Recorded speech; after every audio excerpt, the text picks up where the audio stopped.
Hey guys, how's it going? Hope you're doing well. My name is Crown, and today I'm going to read you some very interesting stories that I hope that you're gonna love. And now, without further ado, let's go!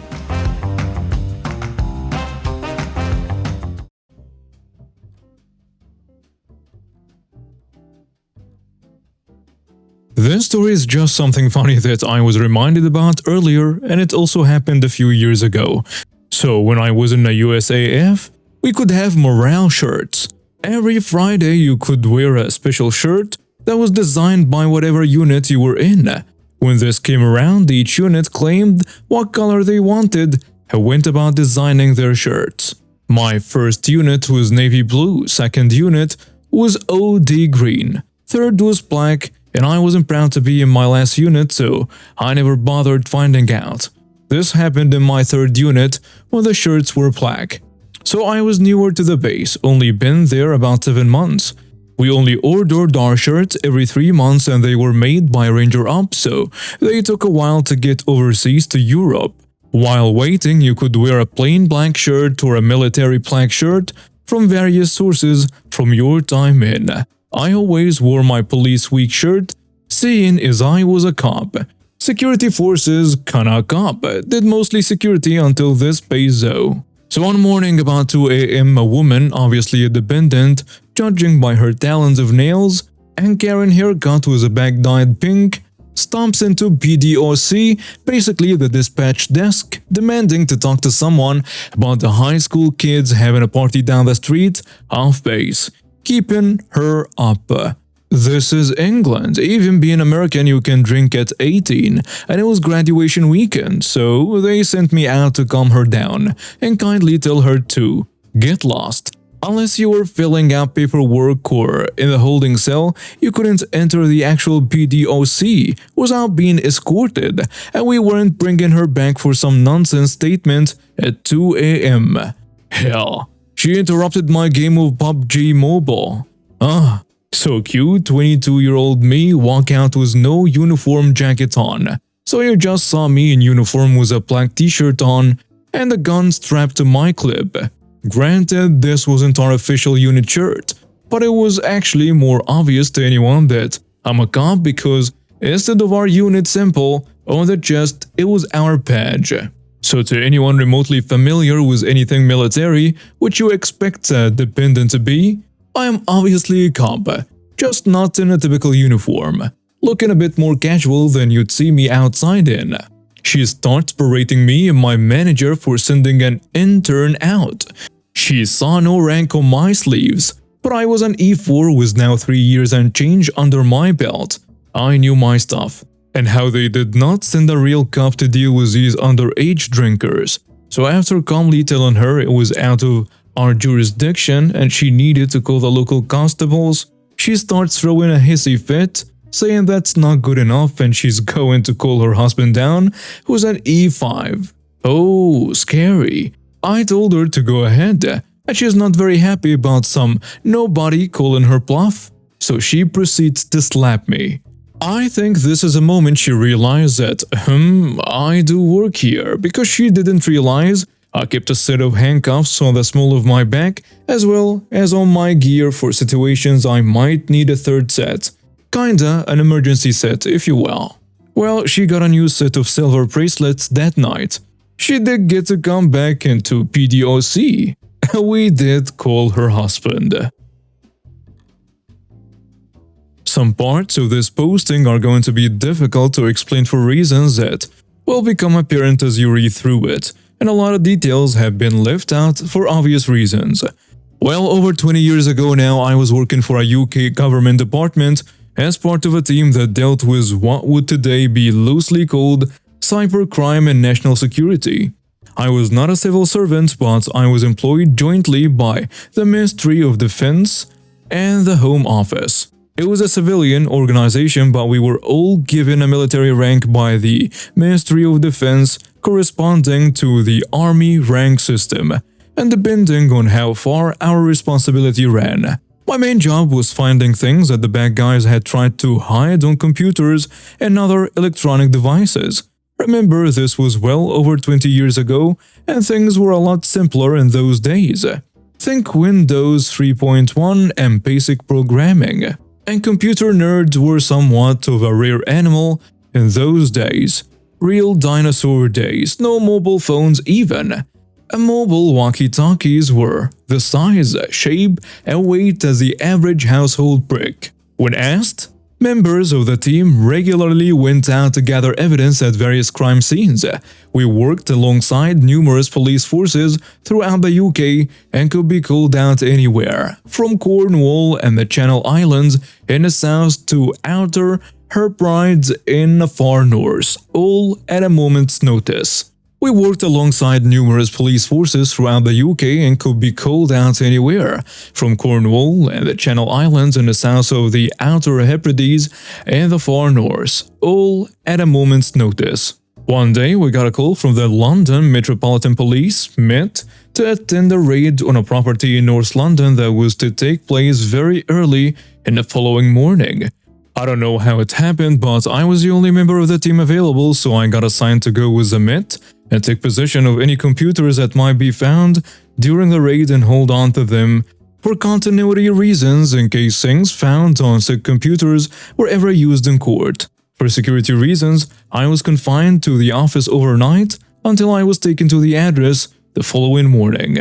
I was never very good at sleeping in or on an office chair, so it was not exactly a restful or comfortable night.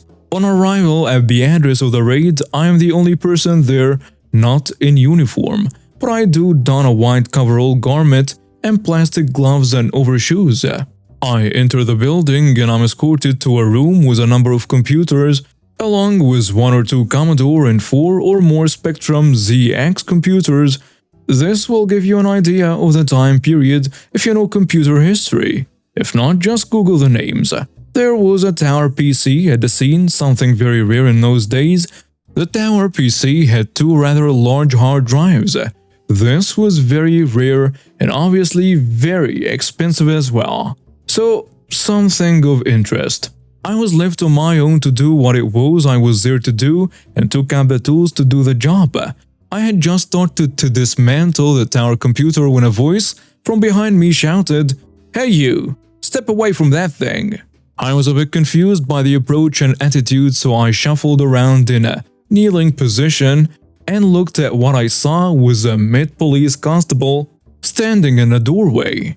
I said something to the effect that I was removing the hard drives, and he just shouted again, "I said step away from that thing. You are interfering with evidence." Without trying to get up, I tried to explain again what I was doing. With hindsight, I should have said who I was rather than what I was doing. Next thing I know, I'm lying face down and the constable was handcuffing me and yelling for support. Didn't use the term backup in those days. Hadn't seen all those US cop shows on the TV yet. So there I was, face down, wearing the same white coverall suit with the same plastic gloves and overshoes the police constable had on. But I was the one wearing handcuffs and apparently under arrest. Eventually, it seemed a long time. I had never been handcuffed before, so that would have made it appear longer in my mind. But eventually, a police superintendent appeared on the scene, saw who I was and turned to face the arresting constable. He looked him up and down slowly. I shall never forget the conversation that followed. The super asks him, "And you are?" "Police Constable Z123. Changed for obvious reasons. And what is all the row about?" "I have arrested the civilian who was impersonating a police officer and tampering with evidence, sir." "And he is? What is his name? What was he doing?" "Don't know, sir. I saw him tampering with that thing." Points to tower computer. "I told him to stop and step away, but he refused. So I arrested him and handcuffed him to save the evidence." "And who is he?" "Don't know, sir. Just a civilian." "Well, let me tell you then. That civilian is the representative of government department, and his job is to secure evidence that his department is going to examine for the Met. Furthermore, his rank outranks me. He is the equivalent of a chief superintendent, and I'm just a superintendent here. What rank are you, constable?" And he stressed that last word. I was released by a very embarrassed police constable and helped to my feet. The constable was then told to guard the door. and to stay there, not to move, and not let anyone interfere with what I was doing. I finished the job, got all the evidence bagged and tagged as you would say today. We never used that phrase back then. And I left. I thanked the constable very politely as I left with all the evidence. I was driven back to my office, where I locked everything and placed it in a secure holding room until I could get at least 8 hours of sleep so that I would be fresh for work when I start on the hard drives and tapes I had retrieved. Yes, computers used cassette tapes for data and program storage way back then.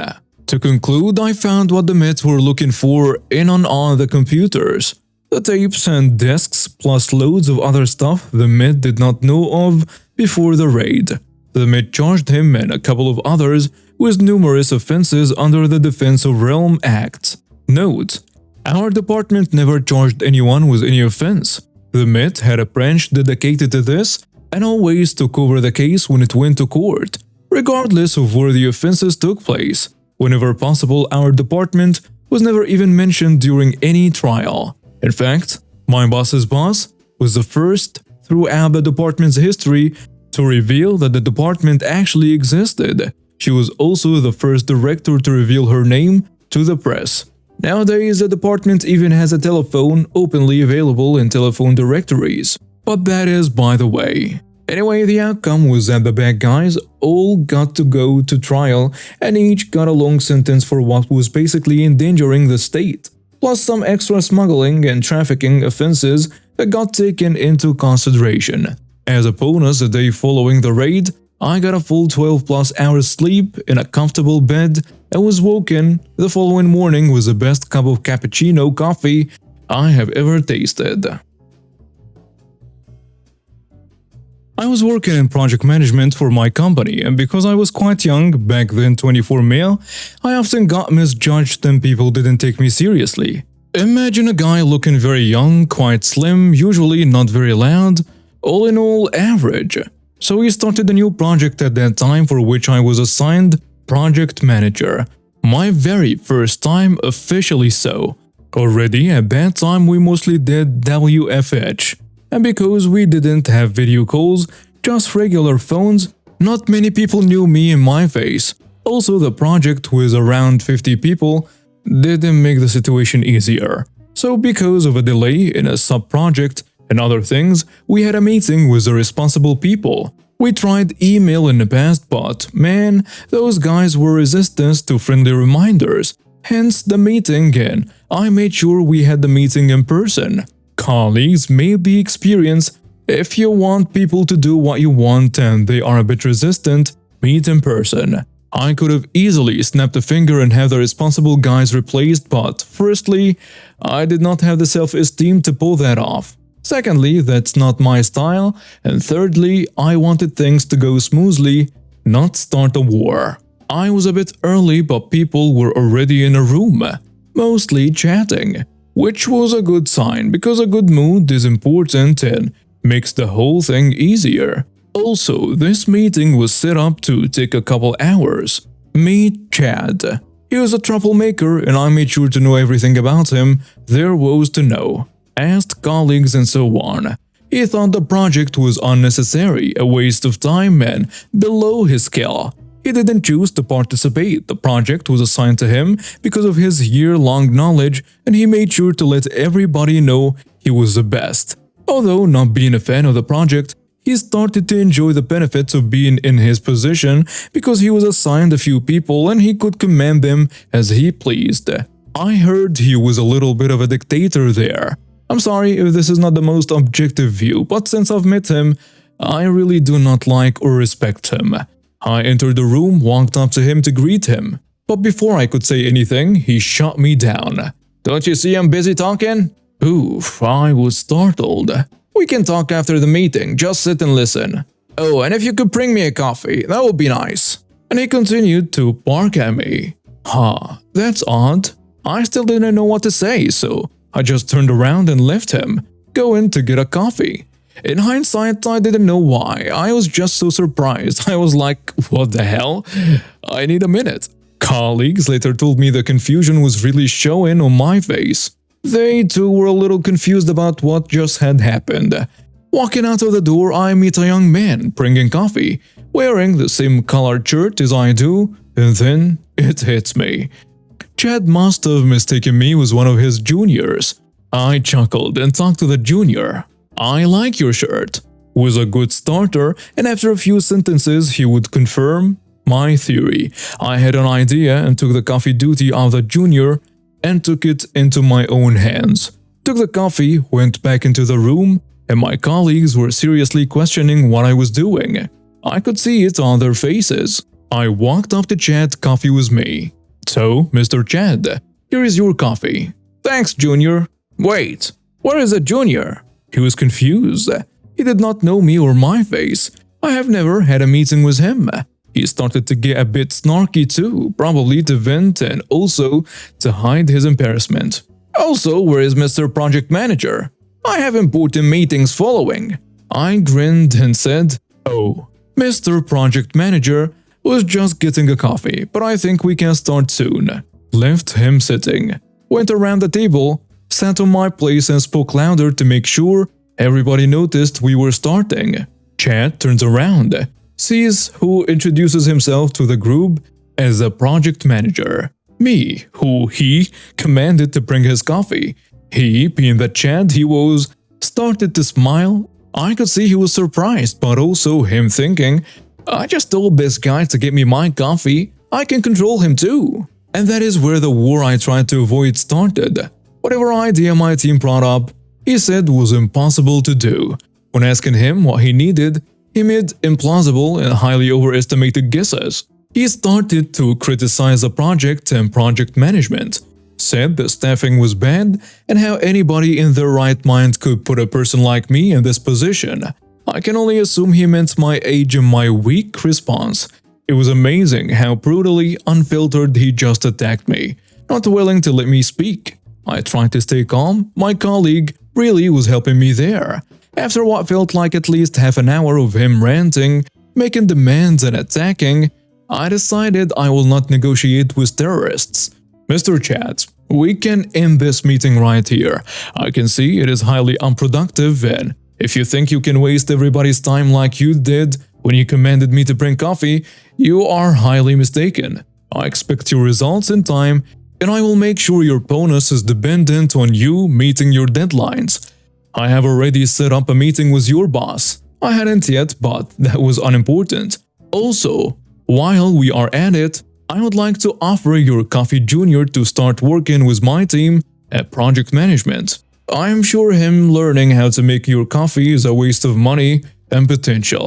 If anybody else on your team wants to join, they are more than welcome, but just to make this clear, I do not offer them anything besides not barking at them and them actually doing their jobs." And with that, I stood up, went over to Chad, took his coffee because as I had made it, it was mine, and I left the meeting, still quite enraged.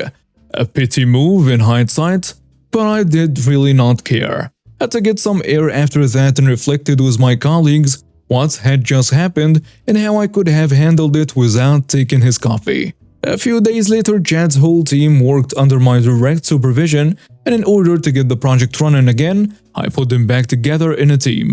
Suddenly, deadlines were easily met. Problem solved. Fun times. I don't know what happened to Chad, I never checked. Sometimes my colleagues still ask me, command me, to make them coffee. And now we have reached the end of today's stories. Thank you for watching and see you next time.